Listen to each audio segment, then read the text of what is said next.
A new appointment shakes the curia and shakes the most attentive theologians. Pope Leo XIV signs in silence, but his decisions speak volumes. Some are reassuring, others controversial, all are weighty. Do you really want to understand where the Church is going? Stay until the end, because I'll tell you about the 5 appointments that, so far, have caused the most concern. Pope Leo XIV doesn't just speak with words. His appointments, silent but charged with meaning, speak louder than a homily or an interview. From the first days of his pontificate, he impressed with his sobriety, his care for the liturgy, and his respect for tradition. Many saw in him a sign of discontinuity, a hope for restoration. Yet, when the signatures on the decrees arrived, the Bergoglian line re-emerged clearly, not in conflict, but in tension with that tradition that many expected to see defended more clearly. It is a living tension, one that does not scandalize, preserving the past, facing the present. But it is precisely these choices, first and foremost, that make theologians tremble, and immediately after the faithful, because the names chosen speak clearly and reveal a direction that not everyone is ready to accept. The first and most recent name is that of Thomas Hennen. On July 10, 2025, Pope Leo XIV appointed him as the new Bishop of Baker, Oregon. He is known in the United States for his history of fidelity to doctrine, but above all, for having helped draft pastoral guidelines for sexual and gender minorities in the Diocese of Davenport. That document, in fact, makes no explicit reference to the universal call to chastity and uses language that, according to many, echoes the rhetorical strategies of gender ideology. Hennen himself stated in October 2023, "We took a slower approach. We like to think of it as a synodal approach. And we learned a lot in the process. Even our attitudes changed," admitting that he had adjusted his vision along the way. This approach immediately provoked a reaction from authoritative voices, such as that of Bishop Joseph Strickland, who defined the guidelines as a doctrinal smokescreen, a trademark of the Lavender Mafia, a clandestine network within the hierarchy that promotes a certain ideology under the guise of compassion. For many, Hennen's appointment has become the very symbol of the tension between pastoral accompaniment and doctrinal clarity. A name that, first of all, startled theologians and immediately after disturbed the faithful most attentive to the coherence of Catholic morality, demonstrating how delicate and contested the issue remains. The second name is already quite well known, and it shocks like few others, that of Cardinal Arthur Roche.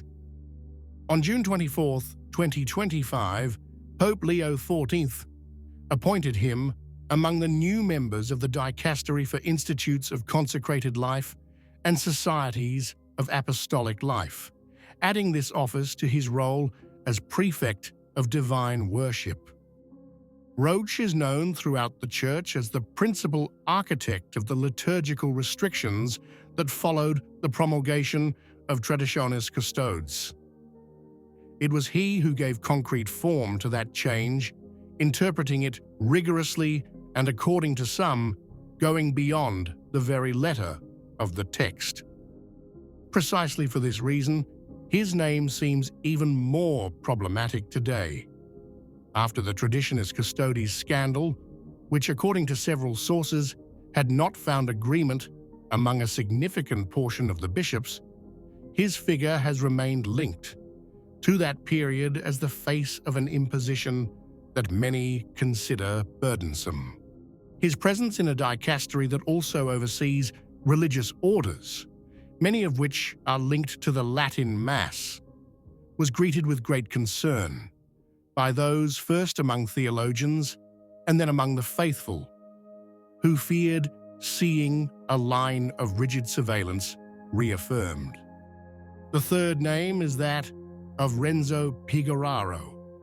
Already known for his work as Chancellor of the Pontifical Academy for Life, his appointment as president, which took place in the spring of 2025, immediately sparked discussion. Pegoraro is known for his commitment to bioethics and moral theology, with a background that combines medicine and theology, but also for his adherence to the so-called global bioethics. This perspective, influenced in part by languages and paradigms of secular or United Nations origin, has raised the eyebrows of more than one theologian, concerned that the defense of life, from conception to natural death, could be watered down by an approach too open to individual rights and social emergencies. Pegoraro himself is appreciated for his interdisciplinary and interreligious dialogue. But this is precisely where the criticism lies. As Benedict XVI warned, dialogue loses its effectiveness if it is not firmly rooted in Catholic truth. His appointment, therefore, has been interpreted by many as a choice that could distance the Academy from its original vocation, the one conceived by St. John Paul II and entrusted to figures of unquestionable orthodoxy like Elio Screccia, and instead push it onto uncertain, more ambiguous, and more fragile ground. The fourth name is that of Beat Grugli, confirmed on 22nd May 2025 as Bishop of St. Gallen. His election followed the procedure established by an ancient concordat, in which the cathedral chapter proposes a list of candidates and Rome can only approve or reject, and Pope Leo XV signed it. Yet, that seemingly technical gesture shocked many.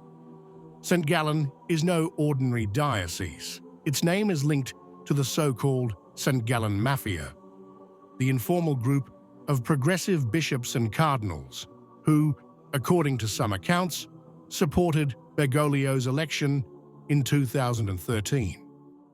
Grugli is considered close to positions included in that current, and his confirmation appeared to those who carefully observe ecclesial dynamics as a sign of continuity with that climate.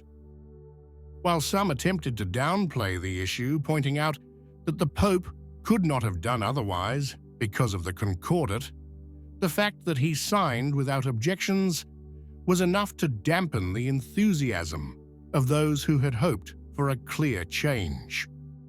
At a time when every decision matters, this was interpreted as a sober continuation of a path already drawn some time ago. The fifth name is that of Cardinal Jaime Spengler, Archbishop of Porto Alegre, appointed on June 24, 2025, to the Dicastery for Consecrated Life. A central figure in Latin America, former president of the Episcopal Conference of Brazil, he is known for having supported the Fiducia Supplicans and the so-called Amazonian Rite, with statements such as, "The Church cannot deny blessings to authentic human needs." His positions, which combine pastoral openness and attention to indigenous culture, are seen by some as a sign of sensitivity, by others as a symbol of an increasingly nuanced and uncertain ecclesial identity. Pope Leo XIV walks a fine line between safeguarding tradition and the expectations of a church demanding new openings. His appointments speak volumes. Some spark discussion and concern, while others are reassuring and welcomed with gratitude. It's a tension that isn't a contradiction, but the very heart of his pontificate, where every signature carries weight and speaks to a direction. Only time will tell what fruits these choices will bear. What do you think? If you liked the video, comment, Amen. God bless you.